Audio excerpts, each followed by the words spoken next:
Hey, what's up everybody? How you doing? Welcome back to Karpo Gaming and another first Descendant video. Well, we have some more amazing news. Huge changes coming to the game. In the Dev Note 8, we have some huge changes what will make the game feel a whole lot more alive, as well as different modes, and including all of that, amazing new rewards. Here are even more amazing changes coming to the first Descendant. Let's go! Once again, thanks for watching everybody, and without further ado, ladies and gentlemen, let's get started. Now, the first Descendant is coming this year. Should be in the summertime.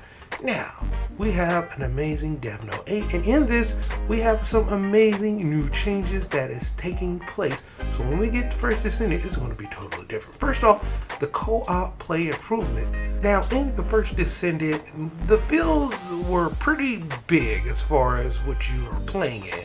However, when we play 4-player co-op in it didn't really feel necessarily engaging.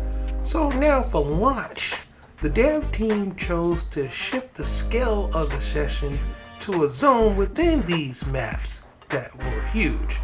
Now, this is going to be pretty cool. They're calling it battlefields.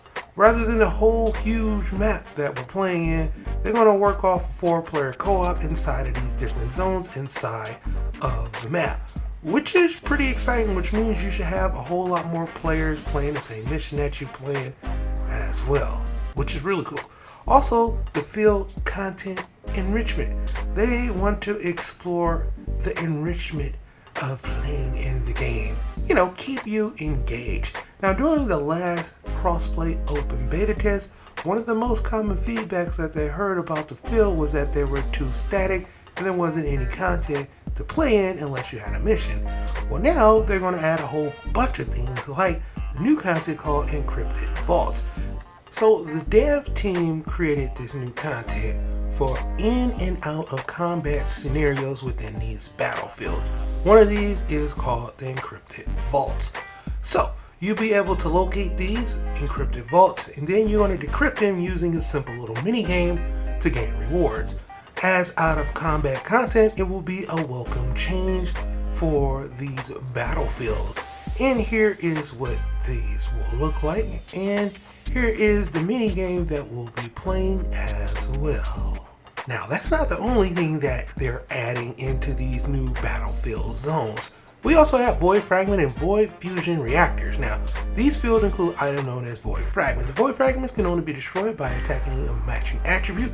When destroyed, you're going to drop an item known as a Void Shard. Now, when you acquire this Void Shard and put him in a Void Fusion Reactor, a secret monster known as a Vulgar Commander is summoned.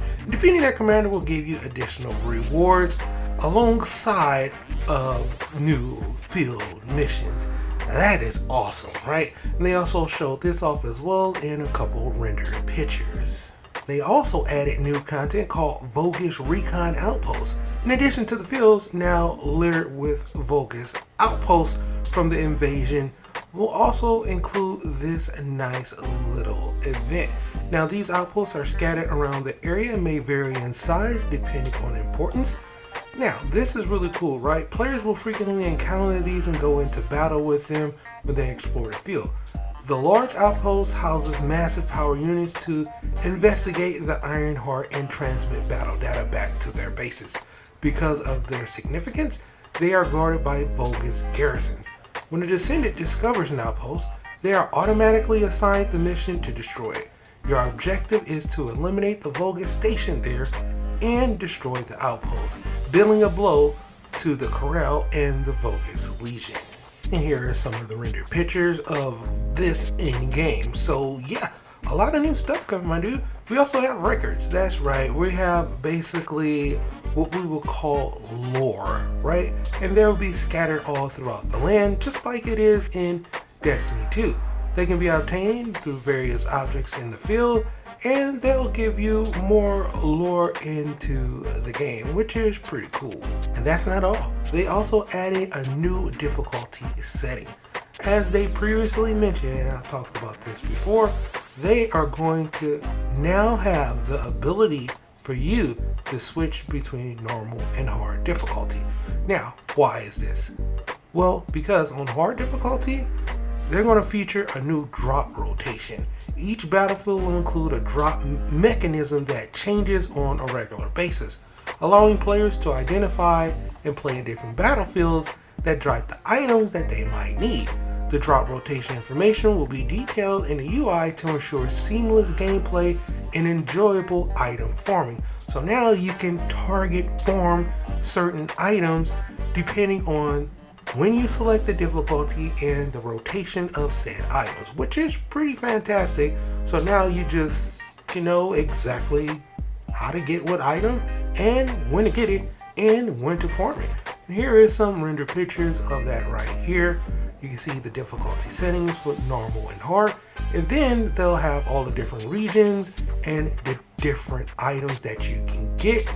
And they also have the time of how long these are going to last, which is pretty cool, giving you distinct knowledge of how to get items so you don't have to really go searching, which is pretty cool. Now, in addition to the ability to submit support requests to other players during these missions, they also implemented a few more changes to make field play more fun. First off, now your Descendant can now be selected inside of the map that you're playing on. So you don't have to go back to base to switch out for new Descendants. You can just switch them in and out, which is pretty freaking cool. So boom, there you have it. Some exciting changes coming. That is the huge map. It's going to be broken down in sections now. And now, when we do get the game, it's going to be totally different. The field should be different. It should have more players playing in co-op. And I'm definitely down with that. Any other new news, of course, I'll let you know and keep you updated right here at Karpo Gaming. But for right now, that's pretty much going to for the video. I hope you truly enjoyed it. Now, as always, if you are new to the channel, how you doing and welcome. Don't forget to subscribe, because right here at Karpo Gaming, I upload a wide variety of videos ranging from updates, tips and tricks, guides and news, and a whole lot more. So hopefully you enjoyed this video. Once again, thank you everybody for all your love and support. And as always, I'll be seeing y'all in the next one. Later.